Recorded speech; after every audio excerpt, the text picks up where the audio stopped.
नमस्कार, मध्य प्रदेश छत्तीसगढ़ में आपका स्वागत है। मैं हूं आपके साथ भावना त्रिपाठी। खबरों में आगे बढ़ेंगे, लेकिन उससे पहले एक नजर सुर्खियों की ओर। वीर सावरकर की जयंती आज। सीएम विष्णुदेव साय ने किया नमन। सावरकर की जीवनी को बताया प्रेरणादायक।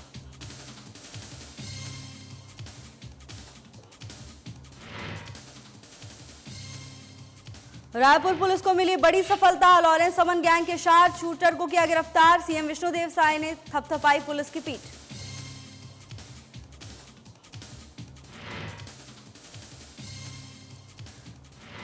तमिलनाडु पहुंचे उप मुख्यमंत्री विजय शर्मा। आईजी सुंदरराज पी के पिता को दी श्रद्धांजलि। शोकाकुल परिजनों से भेंट कर व्यक्त की संवेदना।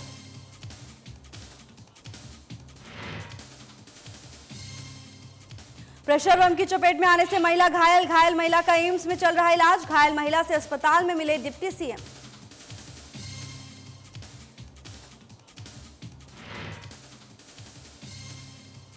पिछले 2 माह में खरगोन पुलिस की 5 बड़ी कार्रवाई। 25 अवैध देसी कट्टे के साथ आरोपी गिरफ्तार। एसपी धर्मराज मीणा ने किया खुलासा।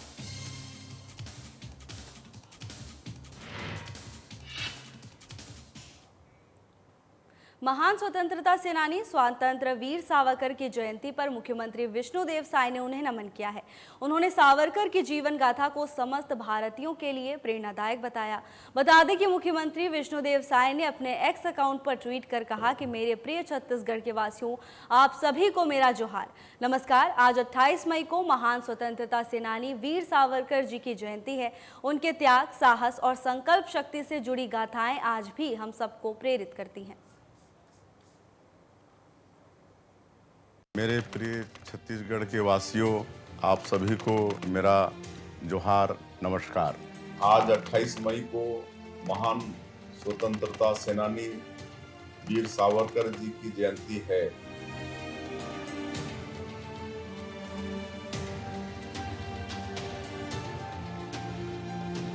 उनके त्याग, साहस और संकल्प शक्ति से जुड़ी गाथाएं आज भी हम सबको प्रेरित करती हैं।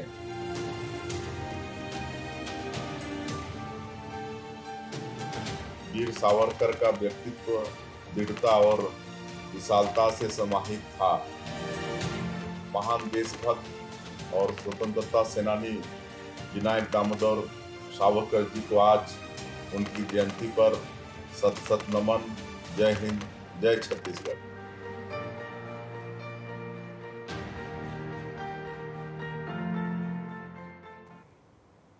छत्तीसगढ़ के 2 बड़े कारोबारियों को मारने आए लॉरेंस समन गैंग के 4 शूटर को पुलिस ने गिरफ्तार कर लिया है। रायपुर पुलिस ने एक बहुत बड़े षड्यंत्र का पर्दाफाश किया है, जिससे कि राजधानी रायपुर में होने वाली एक बड़ी अनहोनी टल गई। इस पर मुख्यमंत्री विष्णुदेव साय ने रायपुर पुलिस की पीठ थपथपाई है।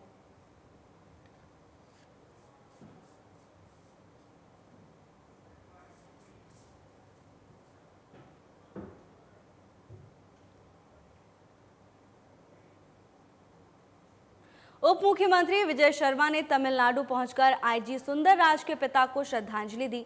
उन्होंने शोकाकुल परिजनों से आत्मीय भेंट कर अपनी संवेदना व्यक्त की और उन्हें ढांढस बंधाया।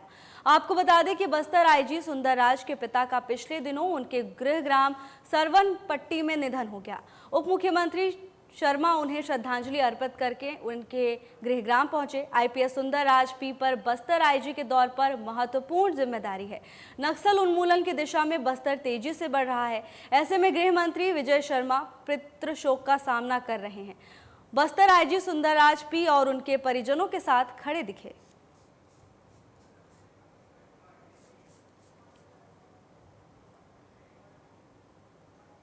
नक्सली के प्रेशर बम की चपेट में बीजापुर के भीमापुरम की गंभीर रूप से घायल महिला का हालचाल जानने उप मुख्यमंत्री विजय शर्मा एम्स अस्पताल पहुंचे, जहां उन्होंने प्रेशर बम की चपेट में आने से घायल महिला को देखा और उसका हालचाल जाना।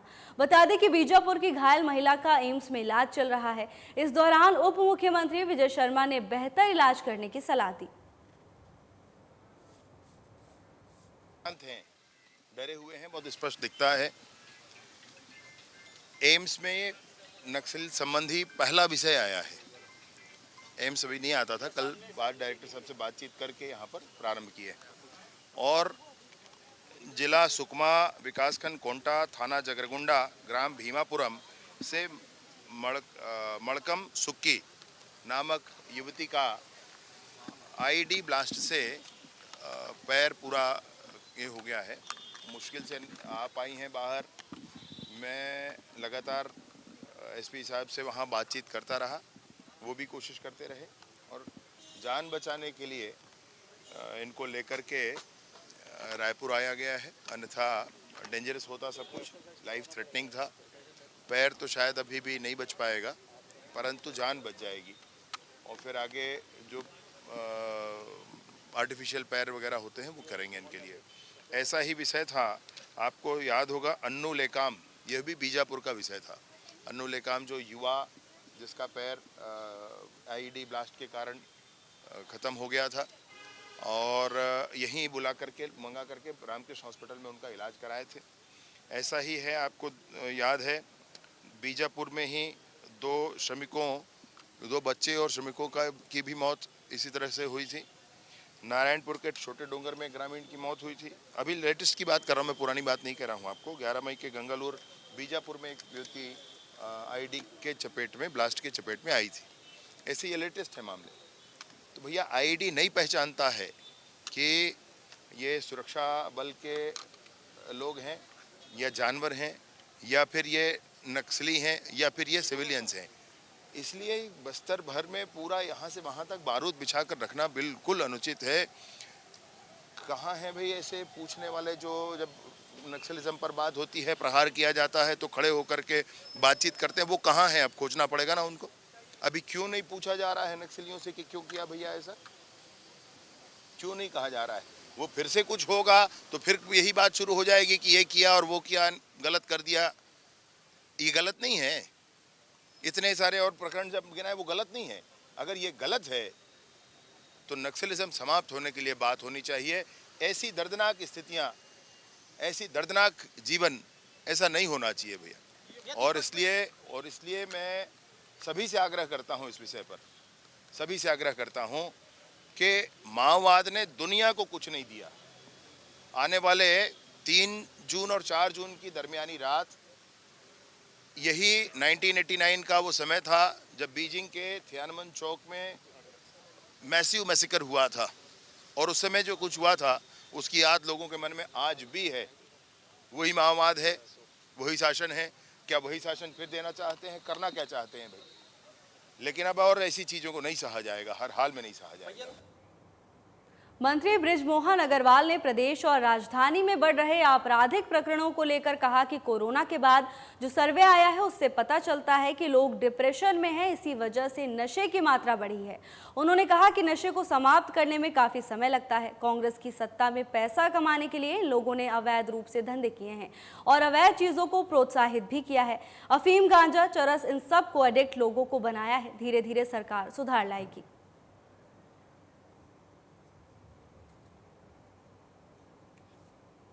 देखिए, कोरोना के बाद से जो सर्वे आया है उस सर्वे में ये कि लोगों में डिप्रेशन जो है वो उसकी मात्रा बढ़ी है और डिप्रेशन की मात्रा बढ़ने के कारण, और दूसरा आप जो नशे की बात कर रहे हैं, क्योंकि उसको समाप्त करने में समय लगेगा। 5 साल में पैसा कमाने के लिए कांग्रेस के लोगों ने और सरकार में बैठे हुए लोगों ने अवैध जितने भी धंधे होते हैं उनको प्रोत्साहित किया, अवैध कमाई को प्रोत्साहित किया। अफीम, गांजा, चरस, कोकीन, मार्फिन, इन सब का एडिक्ट बच्चों को बना दिया और उसका परिणाम है जब ये धीरे धीरे इसमें सुधार आएगा तो मुझे लगता है इन प्रकार की घटनाओं में भी कमी आएगी। लगातार छात्र छात्राओं का सरकारी स्कूल से ड्रॉप आउट होने की वजह से शिक्षा के आंकड़ों में कमी आ रही है, जिसे लेकर शिक्षा मंत्री बृजमोहन अग्रवाल ने कहा कि जो बच्चे सामान्य गरीब परिवार से आते हैं वो भी आज अच्छे स्कूलों में पढ़ना चाहते हैं, इसीलिए वो सरकारी स्कूलों से निकलकर निजी स्कूलों में चले जाते हैं। इसका कोई निराकरण नहीं है। अगर वास्तविकता में देखें तो शिक्षा का स्तर बढ़ रहा है। गाँव-गाँव में सब लोग प्राइवेट स्कूल खोल रहे हैं और वहाँ पर विद्यार्थी पढ़ना पसंद कर रहे हैं।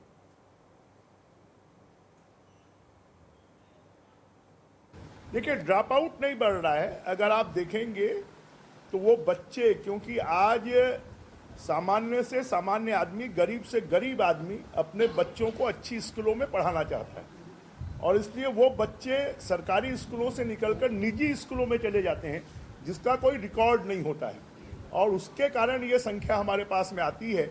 अगर वास्तविकता में हम देखेंगे तो दर्ज संख्या लगातार बढ़ रही है, और वो बढ़ने का कारण प्राइवेट स्कूलों भी गांव-गांव में, यहाँ तक कि अब छोटी जगह पर बलौदा बाजार में, भाटापारा में, सिमगा में, तिल्दा में, नेवरा में, कांकेर में, नरहरपुर में, दंतेवाड़ा में, सुकमा में, वहाँ पर भी निजी लोग अब जाकर प्राइवेट स्कूलें खोल रहे हैं। इसलिए लोग उन स्कूलों में एडमिशन लेते हैं, इसलिए सरकारी स्कूलों की संख्या कम दिखाई देती है। ईवीएम पर कांग्रेस के बयानों पर पलटवार करते हुए मंत्री व सांसद प्रत्याशी बृजमोहन अग्रवाल ने कहा कि दीपक बैज जरा कथनी कर बता दें, कर्नाटक में जब उनकी सरकार बनी तब इन्हें ईवीएम याद नहीं आया, तेलंगाना में उनकी सरकार बनी तब याद नहीं आया, साथ ही हिमाचल में उनकी सरकार बनी तब भी याद नहीं आया। अब इनका सुपड़ा साफ हो रहा है, तब इन्हें ईवीएम याद आ रहा है। दीपक बैज जी जरा गिनती करके बता दें कि पूरे देश में कितने शून्य लगेंगे कि उतनी वोटिंग हुई है। जब कोई एक पोलिंग बूथ का या 100 पोलिंग बूथ का या 1000 पोलिंग बूथ का नहीं, जहां लाखों पोलिंग बूथ का जोड़ घटाना है और वो मैनुअल कागज में लिखा जाता है, तो इसलिए थोड़ा बहुत ऊपर नीचे होना ये स्वाभाविक है। परंतु अगर दीपक बैज जी कर्नाटक में आप जीते तब आपको ईवीएम याद नहीं आई, आप तेलंगाना में जीते तब आपको ईवीएम याद नहीं आई, आप हिमाचल में जीते तब आपको ईवीएम याद नहीं आई, जब आपका सुपड़ा साफ हो रहा है तब आपको ईवीएम याद आ रही है। और मैं तो कहता हूं कि देश की चुनावी व्यवस्था पर किसी भी प्रकार का प्रश्न उठाना वो देशद्रोह के समान है। कांग्रेस की सत्ता में चल रही गौठान योजना को लेकर मंत्री एवं सांसद प्रत्याशी बृजमोहन अग्रवाल ने निशाना साधते हुए कहा कि कांग्रेस ने करोड़ों का घोटाला किया है, जहां गाय के पीने के लिए पानी नहीं था, चारा नहीं था। उन्होंने कहा कि जो हमारी योजना है वो अभयारण्य होगी, वो प्राकृतिक होगी और वही वातावरण में गायों को रहने के लिए सही व्यवस्था की जाएगी।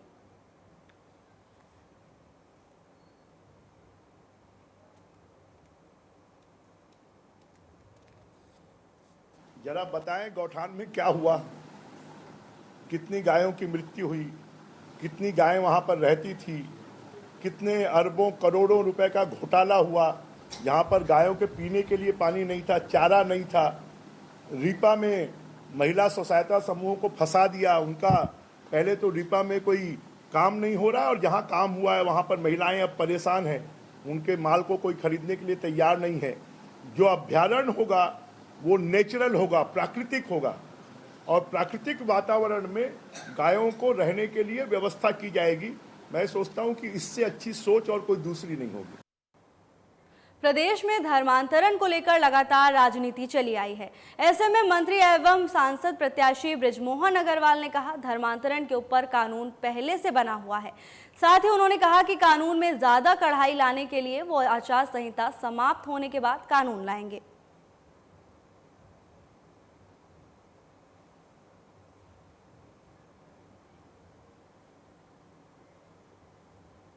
विकसित भारत अभियान को लेकर मंत्री बृजमोहन अग्रवाल ने कहा कि देश 2047 में विकसित भारत बने, इसके चलते छत्तीसगढ़ में भी काम करना शुरू हो गया है। उन्होंने कहा कि छत्तीसगढ़ को गौरवशाली बनाने, रोजगार युक्त बनाने के लिए काम किया जाएगा।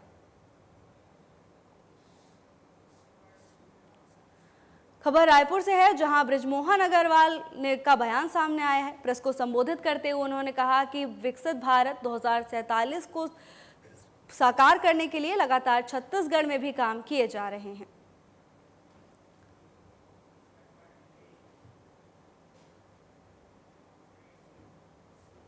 पूर्व मंत्री शिव डहरिया ने प्रधानमंत्री को लेकर टिप्पणी की, जिस पर मंत्री व सांसद प्रत्याशी बृजमोहन अग्रवाल ने पलटवार करते हुए कहा कि राहुल गांधी जी बोल रहे हैं, उससे क्या डहरिया जी सहमत नहीं है? डहरिया जी को बोलने की जरूरत नहीं है, वो छत्तीसगढ़ में ही रहे, इतना काफी है। शिव डहरिया ने की टिप्पणी मोदी पर बृजमोहन अग्रवाल ने पलटवार की।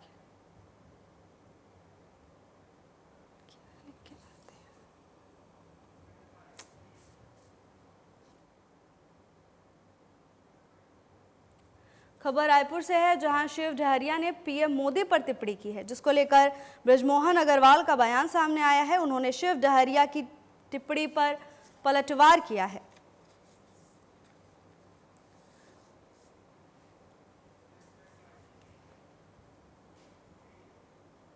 सीहोर के मोतीपुरा में इन दिनों जल संकट गहरा गया है। भीषण गर्मी के चलते पेयजल स्रोत सूख गए हैं। वहीं गांव में जो हैंडपंप लगे हैं वो भी सूखने की कगार पर पहुंच गए हैं। ऐसे में ग्रामीणों के सामने पेयजल के संकट उत्पन्न हो गई है। वहीं करीब 20 दिन पूर्व पीएचई मंत्री और पंचायत मंत्री से ग्रामीण मोतीपुरा में नलकूप खनन कराए जाने की मांग भी कर चुके हैं। मंत्री के द्वारा भी जिले के अधिकारी को निर्देश दिए गए थे कि तत्काल बोर खनन कराया जाए, लेकिन 20 दिन बीत जाने के बाद भी अभी तक इस गांव में बोर खनन नहीं हुआ है। नतीजन ग्रामीण पेयजल को तरस रहे हैं और ग्रामीण जनता प्रदर्शन करने को मजबूर है। वहीं ग्रामीणों ने जल समस्या का समाधान नहीं होने पर उग्र आंदोलन की चेतावनी भी दी है।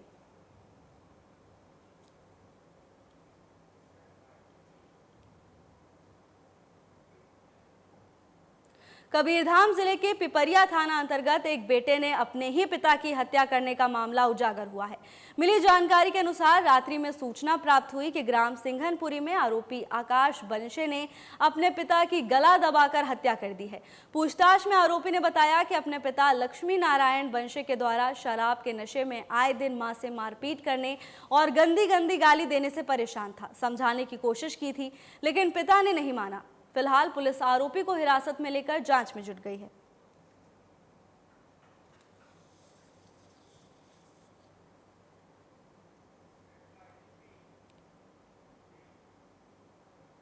उद्योग मंत्री लखनलाल देवांगन ने मुख्यमंत्री श्री विष्णुदेव साय से भेंट कर बेमित्रा के औद्योगिक हादसे पर गहन चर्चा की। वहीं मुख्यमंत्री ने भी उद्योगों में सुरक्षा सर्वोपरि भाव के साथ सेफ्टी उपायों पर जोर देने पर गंभीरता जताई है। मंत्री देवांगन ने बताया कि उद्योग व्यवस्था में सेफ्टी के साथ कोई लापरवाही नहीं बरती जाएगी। शासन द्वारा अधिकारियों को अधिकार दिया जाएगा ताकि वो सुरक्षा मानकों का नियमित जाँच कर सकें। इसके लिए माननीय मुख्यमंत्री भी बेहद गंभीर हैं।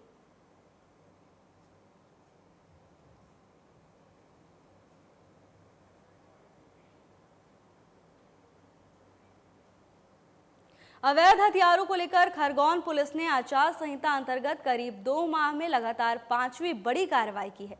करीब 4,40,000 रुपए कीमत के 25 अवैध देसी कट्टे और पिस्टल के साथ हथियार बनाने की सामग्री जब्त की है।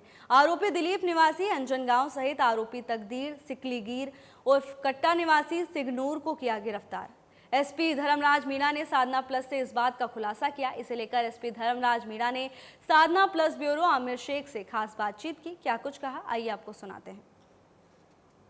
आचार संहिता अंतर्गत करीब 2 महीने में 5वीं बड़ी कार्रवाई पुलिस ने की है। पुलिस को बड़ी सफलता मिली है। हमारे साथ में एसपी धर्मराज मीणा जी मौजूद, हम इनसे बात करेंगे। सर, किस प्रकार की कार्रवाई, क्या कुछ अपडेट्स है सर?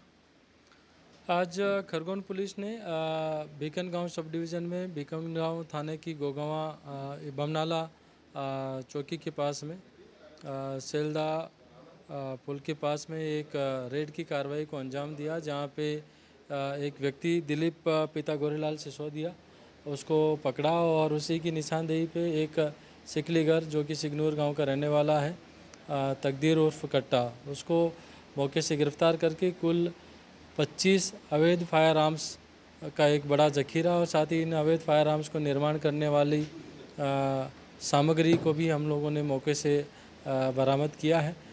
इस प्रकार से विगत 2 माह में अवैध फायर आर्म्स के निर्माण करने वाले, विक्रय करने वाले लोगों के विरुद्ध खरगोन पुलिस की एक बहुत ही बड़ी और प्रभावी कार्रवाई है। कितने आरोपी हैं सर कुल?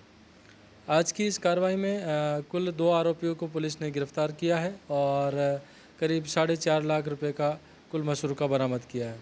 बिल्कुल, आप देख सकते हैं करीब 4.5 लाख रुपए का मशरूका बरामद किया है। 2 आरोपियों को गिरफ्तार किया। लगातार 2 महीने अंतर्गत जो है ये पुलिस को बड़ी सफलता मिली। 5वीं बड़ी कार्रवाई पुलिस ने की है। खरगोन से आमिर शेख, साधना न्यूज़।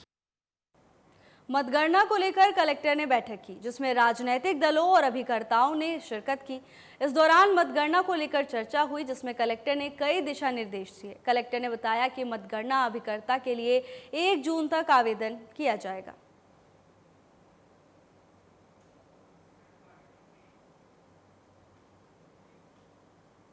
लोकसभा निर्वाचन 2024 के तहत 4 जून को मतगणना होनी है, जिसके लिए पॉलिटेक्निक कॉलेज अंबिकापुर को मतगणना स्थल निर्धारित किया गया है।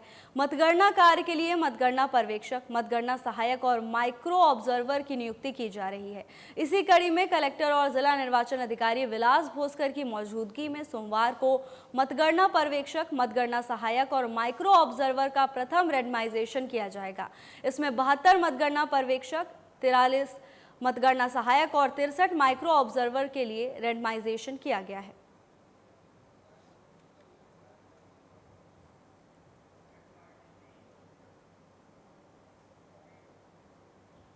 रायपुर के उत्तर विधानसभा से विधायक और ओडिशा चुनाव से प्रभारी पुरंदर मिश्रा ने भद्रक लोकसभा के चांदबाली विधानसभा में बीजेपी ओडिशा के प्रदेश अध्यक्ष और चांदबाली विधानसभा प्रत्याशी मनमोहन सामल के पक्ष में रोड शो कर प्रचार प्रसार करते हुए उनके पक्ष में वोट की अपील की। रोड शो के दौरान विधायक पुरंदर मिश्रा ने कहा कि बीजू जनता दल और नवीन पटनायक ने ओडिशा की भोली भाली जनता की भावनाओं के साथ खिलवाड़ किया है। उनके हक और अधिकार से उन्हें 25 वर्षों से दूर रखा है। यही कारण है कि वो ओडिशा के सभी लोकसभा और विधानसभा में डोर टू डोर जा रहे हैं। उन्होंने कहा कि ओडिशा प्राकृतिक संपदा से परिपूर्ण, इसके बाद भी ओडिशा प्रदेश और यहाँ के लोग अपनी मूलभूत सुविधा से वंचित हैं।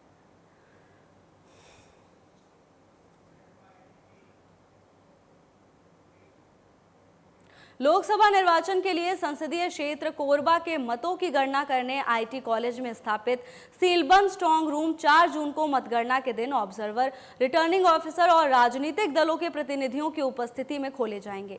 बता दें कि स्ट्रांग रूम से ही ईवीएम मशीनों की कंट्रोल यूनिट मतगणना कक्ष तक पहुंचेगी और 8 बजे से मतों की गणना प्रारंभ होगी। वहीं कलेक्टर और जिला निर्वाचन अधिकारी अजीत वसंत ने जिला मुख्यालय स्थित मतगणना केंद्र आईटी कॉलेज झगराहा पहुंचकर 4 जून को होने वाली मतगणना हेतु की जा रही तैयारियों का जायजा लिया। उन्होंने मतगणना हेतु की जाने वाली आवश्यक व्यवस्था को लेकर संबंधित नोडल अधिकारियों से 1-to-1 चर्चा करते हुए दिशा निर्देश दिए।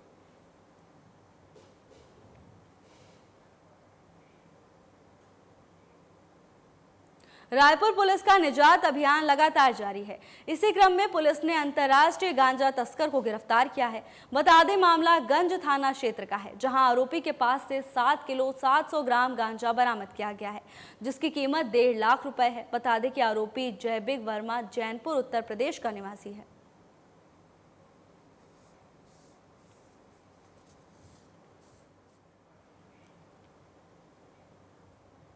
कोंडागांव के पुलिस को मुखबिर से सूचना प्राप्त हुई कि ओडिशा जगदलपुर की ओर से रायपुर की ओर जा रही एक ट्रक में अवैध मादक पदार्थ गांजा का परिवहन किया जा रहा है। सूचना पर NH 30 में रोड फर्स गांव में नाकेबंदी की गई और ट्रक को रोककर तलाशी ली गई, जिसके बाद ट्रक के कैबिन के पीछे विशेष रूप से बनाए बॉक्स में 22 पैकेट गांजा मिला। वहीं आरोपियों से पूछताछ करने पर उन्होंने अपना नाम सतीश चंद्र प्रजापति और शुभम सिंह पटेल बताया।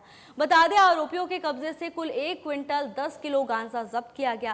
गांजे की कुल कीमत 11 लाख बताई जा रही है। वहीं जब्त ट्रक की कीमत 7 लाख, जुमला रकम 18 लाख जब्त कर आरोपियों को NDPS की धारा 20B के न्यायिक रिमांड पर भेज दिया है।